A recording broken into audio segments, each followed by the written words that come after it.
we are with another edition of Virtue's Brand of Wrestling here on the BigVitoBrand.com. And I am Virtue, being joined once again by Rob the Robot. Was there a robot for the original Nintendo system called Rob that they tried to sell with it because they wanted to break away from the like those spinning things, right? Didn't it have like a spinning top or weird games like that? They played like because Atari crashed the market. Over the horrible games of Atari, Nintendo, the U.S. market, Nintendo tried to make it not a video game system, an entertainment system, and it worked, and it caught, and now look at video games, dude.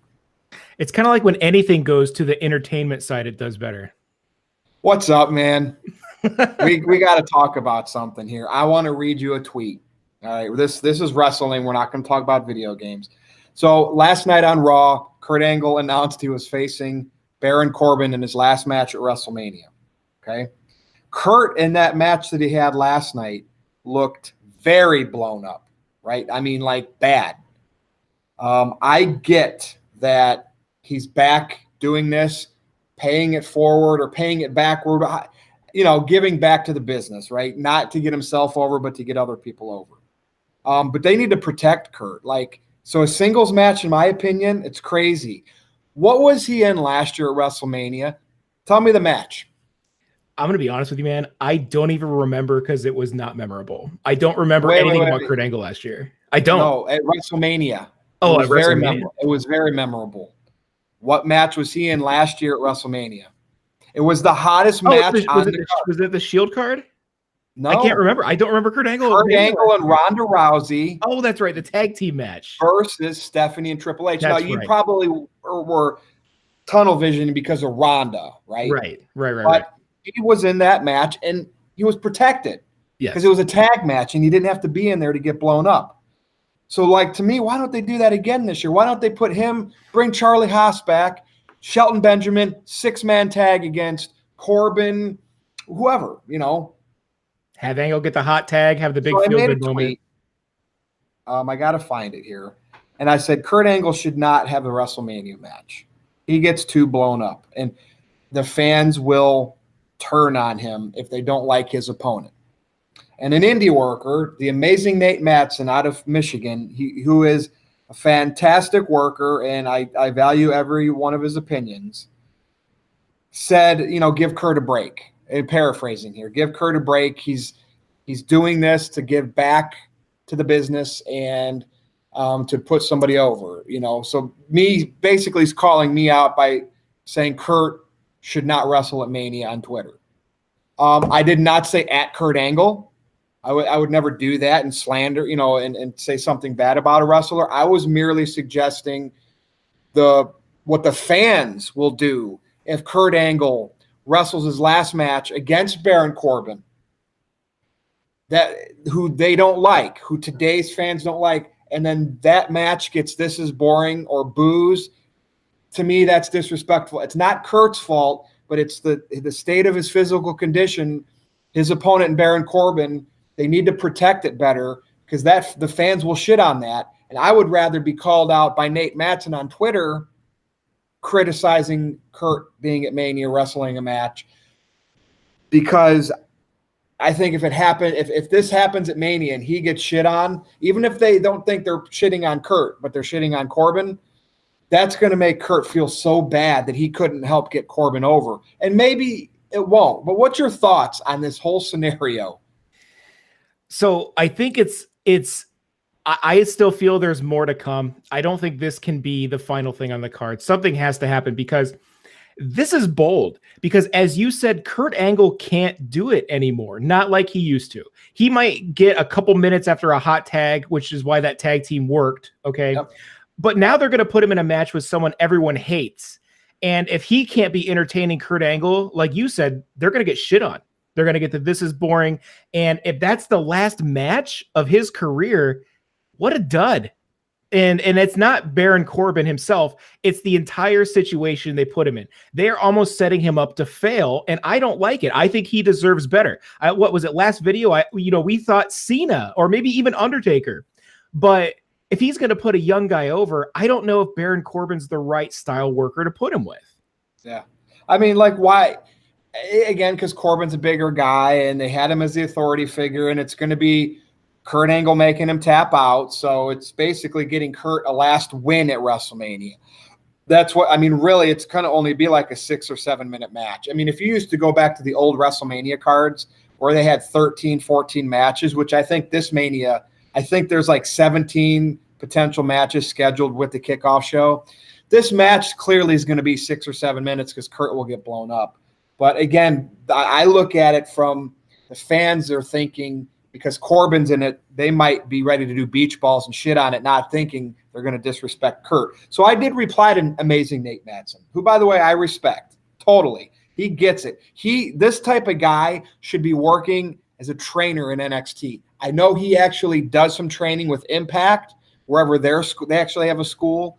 But so I replied to him and I said, I understand all of that, but I just don't like not seeing Kurt, as well as others, Triple H, close to their physical peak, performing not close to their physical peak, especially with today's hostile wrestling fans. So Triple H going out there against Batista, not being able to perform like he used to. Kurt not being able to perform like he used to. So it's not that I don't think they should have a farewell match, but I would rather – I think Kurt just being in the ring with somebody, cutting a promo, or being a tag team with another guy versus another tag team, that's enough Kurt Angle rub. And he would be well protected that way from getting blown up. It could be a hot match, right, because of the hot tags. That's basically how I defended what I said. Why did I tweet Kurt Angle shouldn't be at WrestleMania and Virtue's just trying to get a reaction?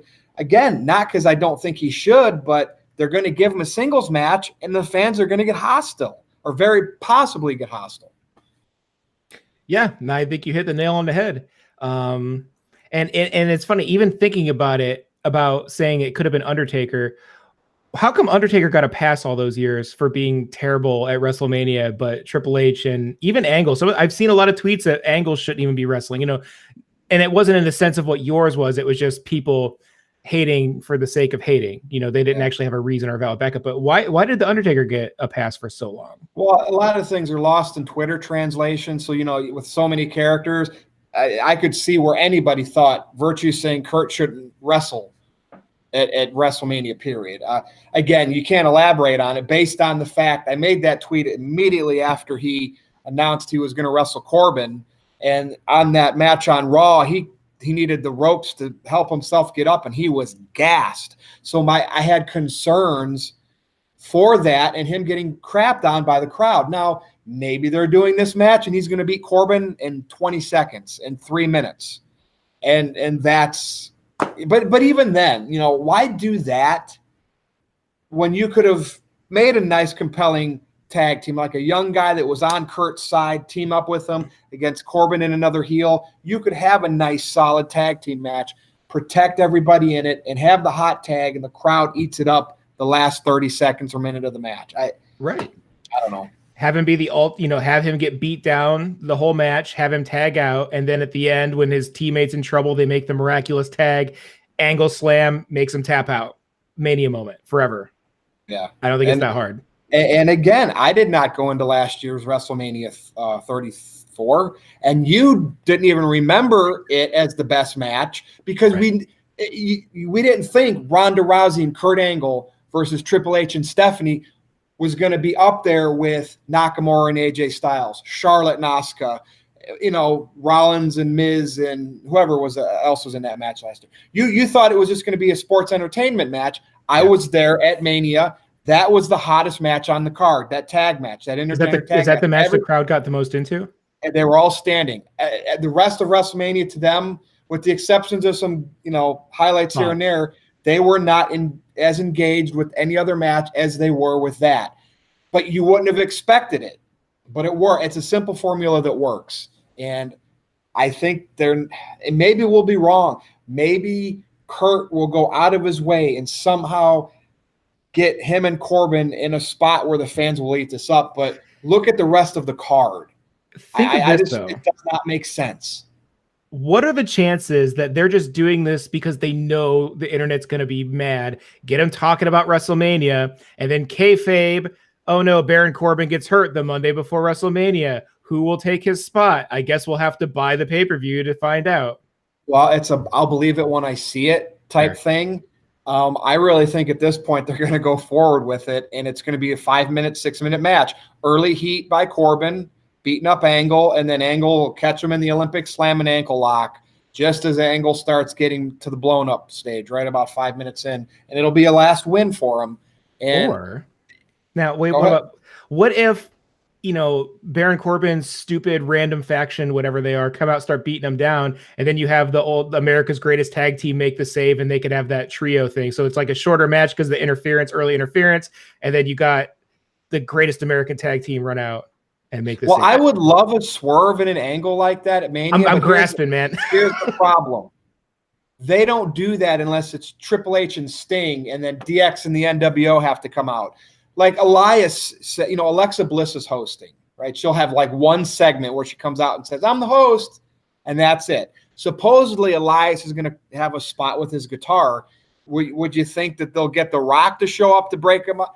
I mean, to me, that's more likely than anybody running in on this match. And I just think that, a couple people like Vince Russo said it best. Kurt left WWE on his own accord. I think there was some animosity there. Kurt, basically they told him clean up your act. He was taking pain pills and drugs, or we're starting drug programs and all that. He basically left the company. Ended up working for TNA. So they brought him back. Sure, they're paying him. He's in the Hall of Fame. But it seems like Vince McMahon always holds grudges, and this whole crappy booking of Angle as a GM and the way they've made him look in matches, not protecting him, other than the Rousey, versus Triple H and Stephanie last year, because they went over. I think that it's Vince McMahon just getting back at Kurt Angle for leaving WWE, not cleaning his act up, and going to work for TNA. That's Vince McMahon 101, holds grudges. I can't dispute that, and there's no evidence to prove you wrong in that aspect, because we've seen it time and time again. Year after year at WrestleMania, all those guys that come back, they generally take the fall, or they have a not so glamorous return run. They bring Jeff Jarrett back, put him in the Hall of Fame. Okay, is Jeff in the Hall of Fame? That was last year. Yeah, last year, and he comes back, has a couple matches, loses. Now he's part of creative. Well, what happens when things are bad? Jeff Jarrett, you're fired. You're the reason. You're the bad link on the creative team. And Vince gets off because, remember, Jarrett held him up for money before that China Good Housekeeping match, and then went to WCW. Well, Vince brings him back in. Everything's great. Hall of Fame. You're getting a paycheck. You're part of creative. And then you're fired, pal. But I'm still in control, so you're fired. Right.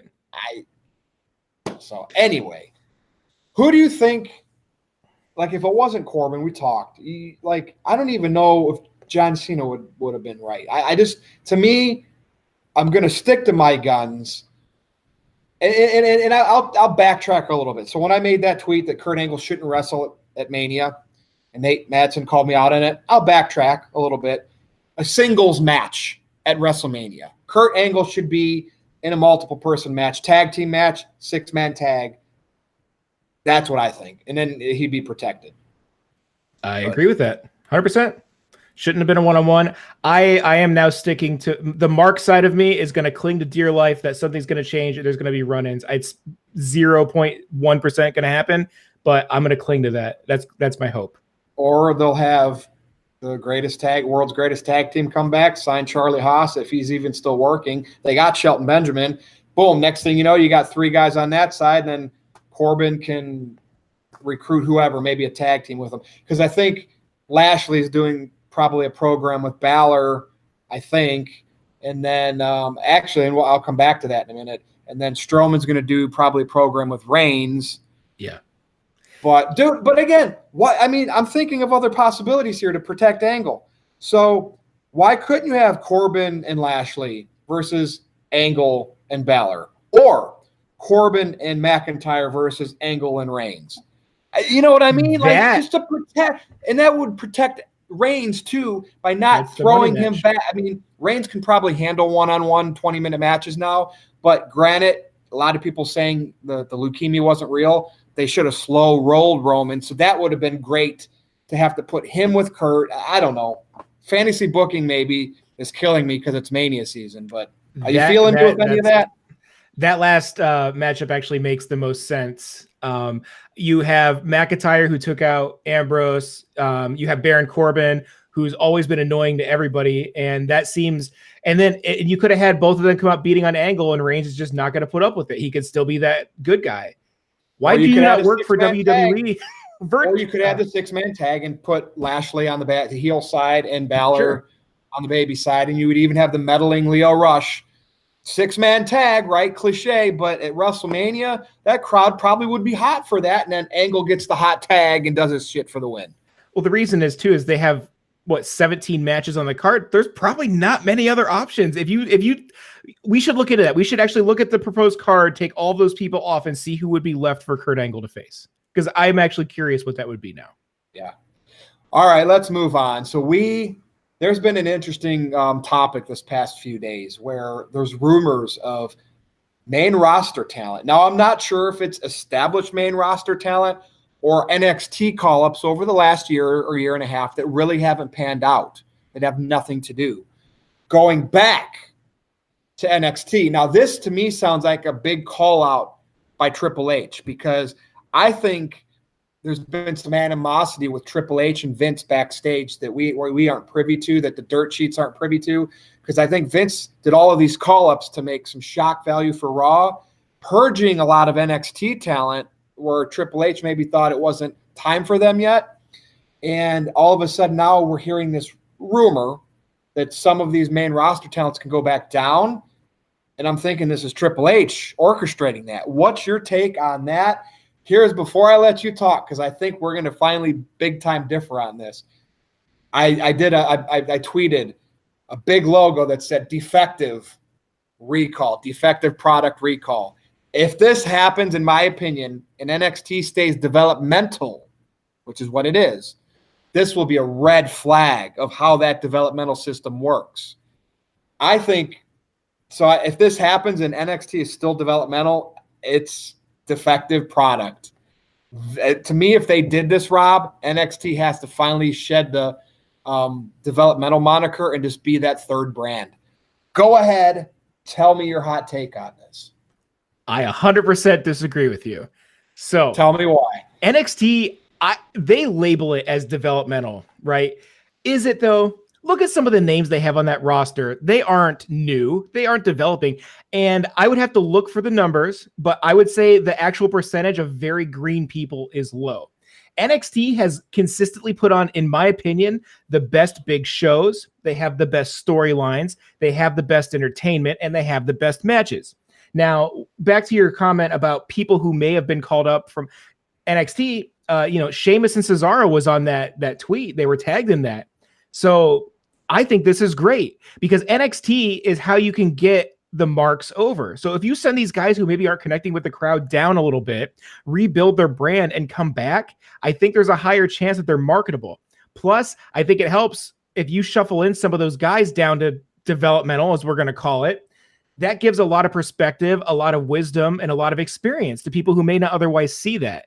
So I don't think that's a bad thing. My big question is this. If they're making the same money in their contract wrestling for NXT as they are in the main roster, this is not a demotion. This is them teaching. This is them giving back. This is a chance to rebrand and make more money.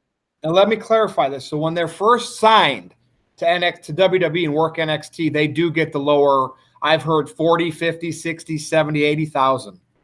When they do get that main roster call up, then they start getting the big money, 6 figures. Mm-hmm.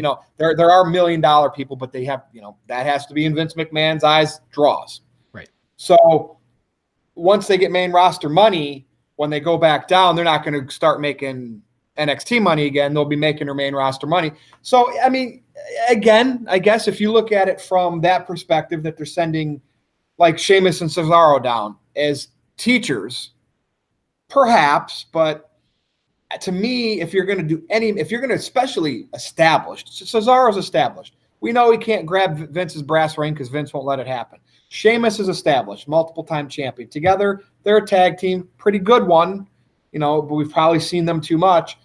If you send them back down, it's just weird to see established people in developmental. That's why I would want to have it called just its own fight. And like you said, is it developmental anymore? Since the FCW days, they're getting bona fide talent that have worked TV or in Japan, like EC3, when Nakamura came over, Owens, Zayn. I mean, they all worked Ring of Honor somewhere and have to go through developmental. But coincidentally, who didn't? AJ Styles. Isn't that kind of what do you think about that one? That AJ got to skip it developmental. I think that was merely coincidence that he happened to debut around the time of the Royal Rumble, so they thought it would be more of a pop. Vince thought it would be more of a pop, more of a moneymaker to unleash AJ Styles to the WWE universe at a major pay-per-view. But again, if they're not taking a pay cut, it's not a demotion. And I would also challenge and say, I believe with this Fox deal, there are talks of having NXT programming on FS1 or some of these other Fox channels. There very well could be a third brand on the way that caters more towards the indie fans. And you can't tell me that Triple H isn't in Vince McMahon's ear warning him about the possible AEW. And what better way to combat that than be like, you know what, we actually have that too. We're going to give you more money and you can do it here. You're going to be live on Fox, or you can be with the startup company with your buddies. I think it gives performers and talent another option to be on another big stage. I've actually argued that AEW already exists and it's called NXT. Agreed. Think about it. They do the 5 or 6 big arena shows, takeovers every year, where they can draw 10 or 15,000, just like Double or Nothing, just like All In. So WWE already does AEW, and that's the funny thing, that people are just marking out so much over AEW. Like, to me, I want to just see it actually happen. Like WCW finally started doing, and then all of a sudden you had Nitro, and it's like shit. And then Nitro started beating Raw. By the time, I did not mark out for WCW until they were beating WWE. Call me a front runner, Rob, but then I was finally convinced it was something. Yeah. So, but I still like I liked both. I didn't just like watch one and the other. If I watched one Monday night, I taped on my VCR the other one. Then the following Monday, and I think it was the week that the Raws were taped, because every other week Raw was live, and then so the weeks I knew Raw was taped, I watched Nitro live, and then I taped the tape Raw, and then I switched it up the fall. It was fun back then doing that. For sure. I think NXT is Vince McMahon's wild card, because if AEW starts getting too crazy, you know what? Let's put them on primetime TV. And I think that would still I know you always get the hate, but if NXT was on primetime TV, the honest truth, to be honest, that's true. I mean, I'm not always right, but I'm right a good amount of times. Sure. It's like that one commercial about drinking whiskey or beer. Like, I'm not always handsome, but yeah, I don't even remember, Right. But when I am. Right. But I think NXT is better than AEW. And I think if NXT goes to a primetime TV slot, AEW has no chance of being succsuccessful. That's my hot take for this video. I'll agree with you on that. That's a good positioning of NXT to combat AEW. But I'm still going to be suspect and critical of what this potential main roster back to NXT is going to do. Like, if it's your Tyler Breezes and stuff like that, the ones that never really got over or got a chance to get over on the main roster, and they floated back down there, okay. If I start seeing a lot of Sheamus and Cesaro's, R-Truth, Mojo Rawley, Zack Ryder, and then I'm going to say, okay, tell me what NXT is. Like, is it an indie company? Is it your indie company, or is it your developmental company? So I don't know. Also, it seems just like because you get to the main about roster, just because you go to the main roster doesn't mean you're done developing. People were called up too soon. And what would you rather do with talent that you're paying millions of dollars to over a few year contract? Okay. Would you rather not have them on TV, not use them, and only use them for live shows, or put them on your most popular TV show, hoping that they can get popular enough? Because that NXT crowd, if Sheamus and Cesaro get over, that's merch money. And they have to know that. They have so many people working behind the scenes crunching numbers. I truly think that that's just going to generate more revenue for the company that is been on an incline for 4 years. The last talent from NXT that truly got over, who do you think? It was Finn Balor until he got hurt, and they decided that he's not a smart character. I think there was one. I mean, Finn Balor and Kevin Owens. Kevin Owens, yeah. But I mean, after them, there was one, and there. I'm going to just tell you, probably in the last 2 years, because I'm not even going to say Nakamura. He hasn't been over. Nope. Because it's like the promo, but they don't let him work. They don't let him wrestle. True. The biggest people in the last couple of years that got over from NXT, and they're not even with the company anymore, Enzo and Cass. The gimmick was over. That you could say they're bad. You know, Cass was a bad promo, but Enzo was great. They were both bad workers. They were number one for a while on the merch selling list. Mm-hmm. And I think that's what really ultimately pissed Vince McMahon off with what Enzo did, because Vince knew he was making money off of him. Yeah. And look, that he gave him the cruiserweight title in NXT in 205. And I was convinced to this day they were going to end up letting Enzo keep that title for a long time to piss people off until they let Drew Gulak snap, remember? And then Drew Gulak would have challenged him and beat him for that. I thought that was going to be a fantastic program, and to get Drew Gulak over because Enzo was popular. And of course, the whole thing happened. You had locker room heat with Enzo, and Vince just finally let him go. And when he let him go, all that merch went to discount price, cost Vince McMahon money. I think that had a lot to do with Cass getting released too, because without Enzo, Cass couldn't draw. I'm just saying, man, they made Vince money, and people hate that. You're right. Don't bring him back. Don't bring Enzo and Cass back, especially bring Enzo back to be Nia Jax's manager. I told you. Jeff Meacham, whoever else in the no DQ clique that thinks I just take hot takes, I'm absolutely right with this, because Enzo and Cass were number one for a period of time on the WWE shop. Bring Enzo back. Have him manage Nia Jax. And I actually think that may have been where they were going, because didn't they have that weird little love story? Right, dude. Because I sent you that message the other day, and I'm just thinking now. My earbuds. You're right about that Nia Jax angle. Yeah, they had that little thing. But think about how great it would be now. If they just brought Enzo back to manage Nia Jax, that would be, I don't know what level of nuclear heat that would be, but it would be amazing. I would eat that up. And I know you would. Because of the group of people that would hate it. Oh, yes. You're absolutely right. All right. Anything else you want to talk about this week? Look, Vito's calling me right now. Should I answer it? Answer the phone, my friend. All right. Hey, Vito, I'm recording Virtue's Brand of Wrestling, and I just answered the phone, and you're on speakerphone, man. Tell everybody on your site what's up. Hey, what's going on, people? Hope everybody's doing good. It's the Big Vito brand coming to you live, via Metro PCS. I hope everybody's having a great night tonight. I just called up to talk to David Virtue Stallworth, to talk over our own game plan. But, this is kind of like an impromptu interview. So you guys got to free me on the Virtue's Brand of Wrestling. How is everybody doing tonight? Well, I'm doing fine. We're about wrapping up here. Rob is on with me, my new co-host for this. So do your thing. Cut a promo on Rob. My mom loved you growing up, by the way. Don't be a job. Don't do the job. But then again, you're just Rob. You've been hit by the Pavarotti of hard shots to the body. The Paisano's got it going on. That fly Italian guy from SI. I'm an ECW original, a two-time WCW World Tag Team Champion of the World, a TNA superstar, a big man with the dress to impress from the WWB and the FBI. All right. Superstar from Rent-A-Car, and who in the hell is The Rock?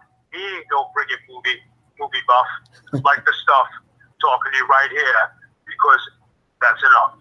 Rob, welcome to the brand. Welcome to the Virtue. Hope everything is going good. Just sit there in awe, because I know your mom. All right, and I gotta run, guys. David, talk to me when you have some time, okay? Yeah, I will. I'll talk to you later. All right, see you, Vito.